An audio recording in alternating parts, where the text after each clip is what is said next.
The Ukrainian Air Force has identified and struck a house on the banks of the Dnipro River in the Russian-occupied part of Kherson region, where Russian army soldiers were stationed. As seen in footage taken by a drone, Russian troops crossing the river by boat had gathered in one of the nearby houses. A MiG-29 fighter jet delivered the strike using a US-made GBU-62 aerial bomb, which had been supplied to Ukraine as part of military aid. As a result, the house exploded, and the occupying soldiers inside were eliminated. Ukrainian aviation has increased its strikes on Russian army positions both in the occupied territories and in Russia's border regions. These strikes, carried out with Western-made aerial bombs, have destroyed a significant number of Russian occupying forces and military equipment.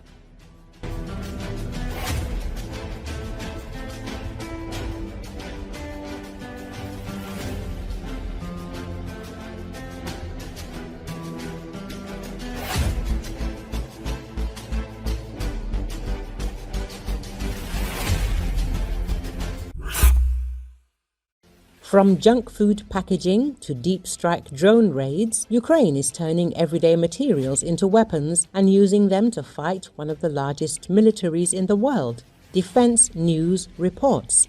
In early 2024, near the front lines of Avdiivka in Donetsk Oblast, Ukrainian drone operator Vadim Adamov reached for an empty Pringles can. Out of standard metal casings for explosives, he packed the can with sulfate and plastic explosive, hooked it to a DJI Mavic drone and sent it flying. "I don't need your fucking American shells," Adamov said, launching the makeshift bomb at a Russian armored vehicle. It worked.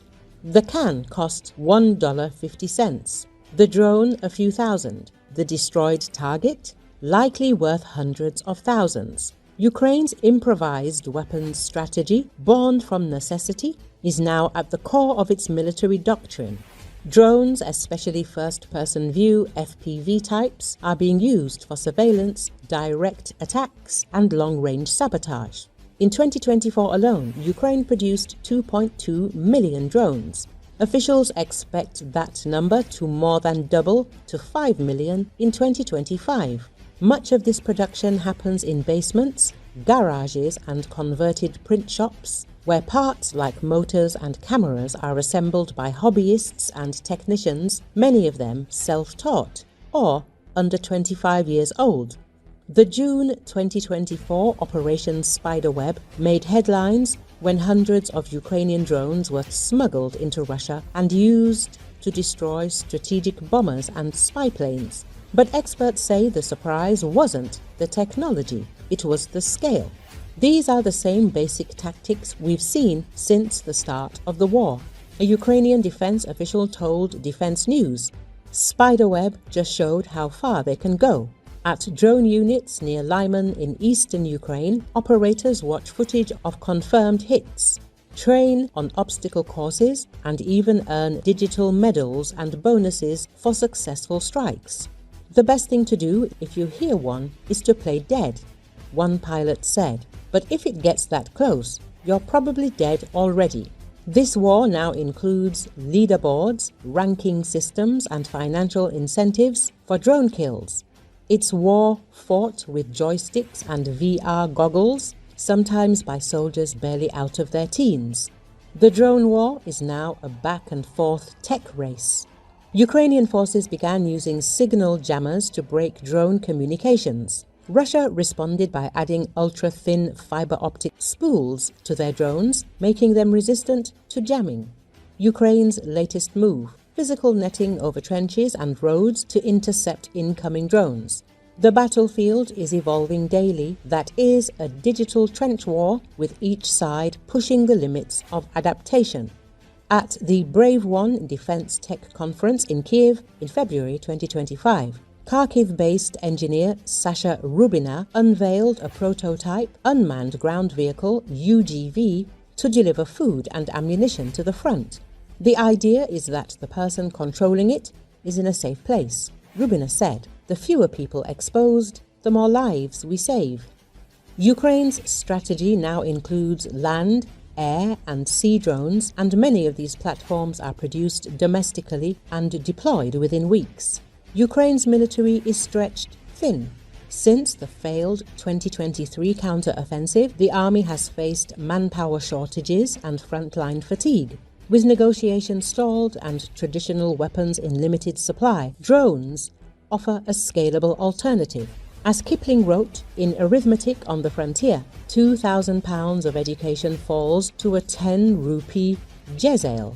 The line, originally about British officers being killed by cheaply armed fighters in colonial wars, underscores a core truth of asymmetric warfare. Expensive training and hardware can still fall to low-cost, clever resistance. In 2025, it's a $100 drone destroying a $100,000 tank. The odds, Kipling added, are on the cheaper man.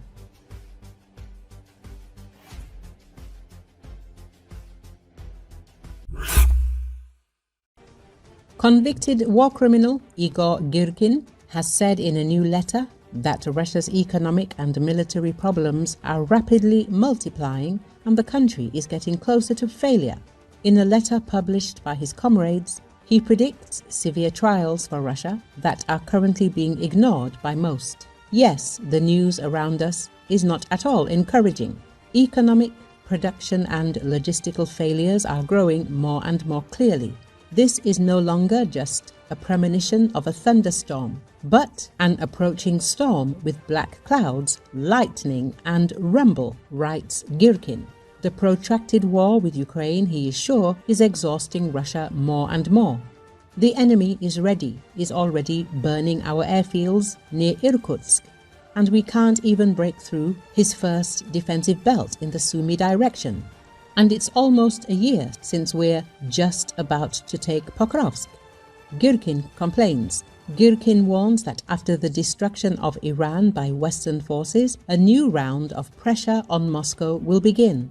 Trump will return with different conditions, now from a position of strength, he writes. At the same time, the war criminal notes that no one will save Russia. Against the backdrop of these words, he criticizes the Russian leadership, calling them aging veterans of Potemkin villages who do not know how to change.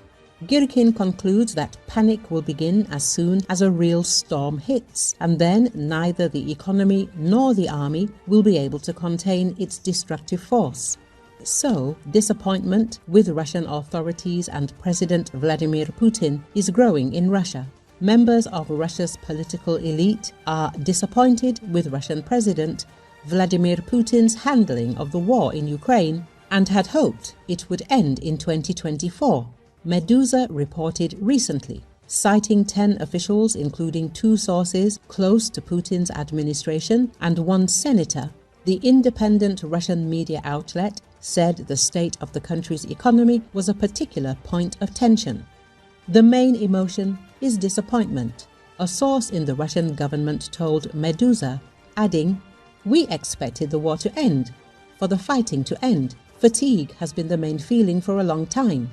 We're already tired of waiting even. It feels like you're going deeper and deeper every day.